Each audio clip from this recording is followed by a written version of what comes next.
जैसे ही सौदागर ने आम की गुठली जमीन पर फेंकी, अचानक एक बहुत बड़ा जिन उसके सामने आ खड़ा हुआ। जिन की आवाज सख्त थी। उसने कहा, तुम्हारी इस हरकत ने मेरे बेटे की जान ले ली है। तुमने जो आम की गुठली फेंकी वो सीधी मेरे बेटे को लगी और मेरा बेटा मर चुका है। अब तुम्हें इसकी सजा दी जाएगी। यह सुनकर सौदागर का दिल दहल गया। वो एक लम्हे के लिए साकित रह गया।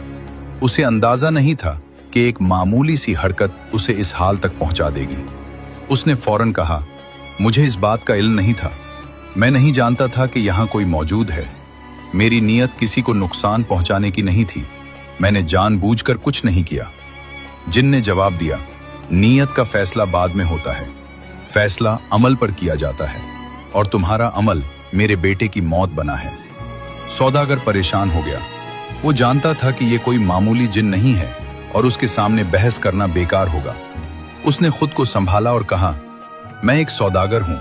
मेरे जिम्मे लोगों के हक हैं, अमानतें हैं और वादे हैं जो अभी पूरे नहीं हुए। अगर आज मुझे सजा दे दी गई तो बहुत से लोग नुकसान में आ जाएंगे। जिन ने कहा, यह सब मेरे लिए कोई मानी नहीं रखता। सौदागर ने फौरन कहा, अगर आप मुझे 1 महीने की मोहलत दे दें तो मैं वादा करता हूं कि मैं उसी जगह उसी वक्त वापस आ जाऊंगा। अगर मैं वापस ना आया तो आप जो सजा चाहें दे सकते हैं। जिन ने सख्त लहजे में कहा, तुम्हें लगता है हम जिन्नात इंसानों के वादों पर यकीन करते हैं? सौदागर ने जवाब दिया, मैं आम इंसान नहीं हूं। मैंने कभी वादा नहीं तोड़ा, कभी धोखे नहीं दिया। मेरी पहचान मेरे वादे हैं। जिन कुछ देर खामोश रहा, फिर उसने कहा, अच्छा सुनो, अगर तुम मुकर्ररा वक्त पर वापस ना आए तो मैं खुद तुम्हारे घर आऊंगा। मैं जानता हूं तुम कहां रहते हो। मैं तुम्हारे घर वालों को भी जानता हूं। जिन ने बात जारी रखी, अगर तुम वादा तोड़ोगे तो सजा सिर्फ तुम्हें नहीं मिलेगी, तुम्हारे घर वाले भी इसकी कीमत चुकाएंगे। यह सुनकर सौदागर के चेहरे पर घबराहट साफ नजर आ गई। उसने फौरन कहा, नहीं, मैं ऐसा नहीं होने दूंगा।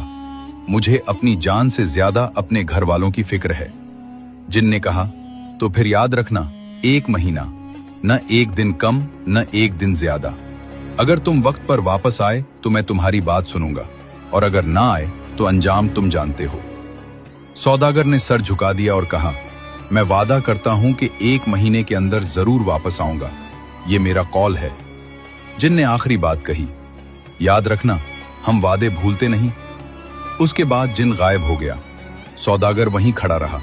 वो जानता था कि उसके पास अब सिर्फ 2 रास्ते हैं, या तो वादा पूरा करे या सब कुछ खो दे। और यहीं से इस कहानी का असल इम्तिहान शुरू होता है। सौदागर घर पहुंचा, मगर उसी दिन से उसने अपनी तमाम जिम्मेदारियां पूरी करना शुरू कर दी। जिन लोगों का कर्ज उस पर था वो अदा कर दिया। जिनकी अमानतें उसके पास थीं वो लौटा दी।